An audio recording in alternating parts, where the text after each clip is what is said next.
Rebienvenue ici Mathieu Lévesque, votre courtier immobilier dans la région du Grand Montréal. Et aujourd'hui, on va regarder ensemble les statistiques du marché immobilier du mois de septembre. Donc, on est présentement en octobre et on va pouvoir savoir exactement où on se situe présentement par rapport aux statistiques du mois passé.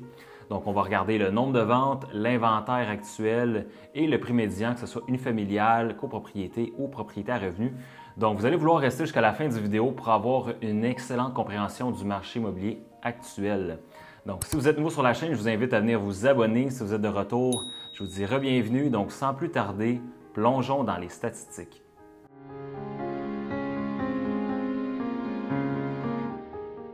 Alors, commençons par regarder le nombre de ventes. Au mois de septembre dernier, on a eu 2738 ventes et par rapport à l'année dernière, ça veut dire 8 % plus de ventes. Donc, le marché reste quand même actif et si on regarde le graphique en général, on peut s'apercevoir que peu importe la situation économique, le marché suit pratiquement toujours la même tendance, c'est-à-dire qu'il va y avoir beaucoup plus de ventes au printemps. Ensuite, à l'été, eh bien, ça va vraiment diminuer. Après ça, on a un petit regain vers l'automne. Et mois de novembre, décembre, c'est les mois les plus calmes de l'année. Donc, on devrait s'attendre à avoir la même tendance en ce qui a trait au nombre de ventes pour la fin 2023.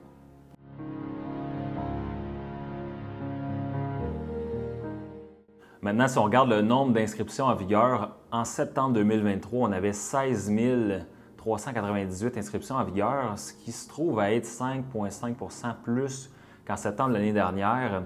Et si on s'attarde au graphique, on voit aussi qu'on n'a vraiment pas baissé sous les 15 000 inscriptions en vigueur toute l'année. Donc, l'inventaire est resté stable, on n'a pas dégénéré vers le haut et l'inventaire n'a pas non plus baissé. Donc, qu'est-ce que ça veut dire? C'est que le marché est vraiment plus stable que ce qu'on a vu en début 2022 où on a vraiment vu l'inventaire exploser vers le haut.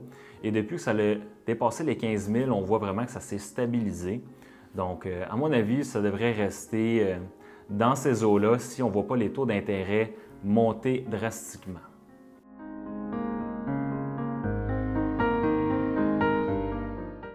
Alors maintenant, on va regarder ensemble le prix des unifamiliales, copropriétés et propriétés à revenus. Donc, premièrement, prix unifamilial, on se rappelle qu'on avait eu une bonne petite baisse. On avait baissé jusqu'à 500 000 de prix médian au mois de janvier. Mais si on regarde le graphique de façon plus objective et générale, on voit que le marché est quand même resté stable. On avait 535 000 de prix médian en septembre 2022 et on a présentement 549 000 de prix médian en septembre 2023, donc une petite différence de 2,5 %.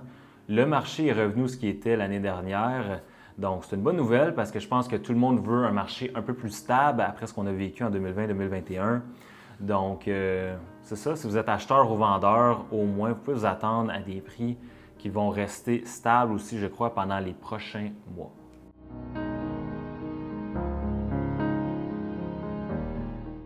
Maintenant, si on regarde les copropriétés, le prix médian en septembre était de 402 000. C'est une différence de 5,8 % par rapport à l'année dernière. On était à 380 000. Mais comme je disais un peu plus tôt, les prix sont aussi restés très stables depuis le mois de mai cette année. Donc, ce qui est une bonne nouvelle, si vous avez un condo, vous pouvez vous attendre à ce que les prix aussi, je crois, restent assez stables d'ici la fin de l'année.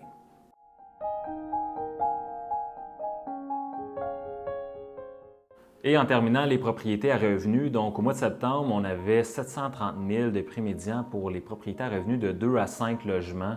Et ça, c'est dans le Grand Montréal. Comparativement à l'année dernière, c'est une hausse d'à peu près 6,5 % où on avait 685 000. Et on n'est peut-être pas encore au prix de début 2022 par rapport à ça, mais je pense que le marché des propriétés à revenus s'est quand même bien repris et est aussi très, très stable depuis le mois de mai. Donc, même chose qu'avec l'unifamilial et les condos. Donc, à mon avis, les prix se stabilisent aussi pour les propriétés à revenus. Alors, c'est ce qui termine la vidéo d'aujourd'hui sur la mise à jour du marché immobilier dans le Grand Montréal afin de vous aider à mieux comprendre la situation actuelle du marché. Donc, si vous avez aimé, je vous invite à venir vous abonner, aimer la vidéo. Mais en plus de ça, si vous avez un projet immobilier, que ce soit pour l'achat, la vente, l'investissement, eh bien, sans faute, contactez-moi. Vous allez avoir toutes mes coordonnées en haut de l'écran ici et dans le bas du vidéo. Je suis ici pour être une personne ressource dans le monde digital de YouTube pour mieux vous informer, mais je suis également ici pour être une personne qui peut vous accompagner dans vos projets, dans le monde réel de l'immobilier. Donc, au plaisir de vous rencontrer. C'est tout pour aujourd'hui. On se voit dans la prochaine vidéo.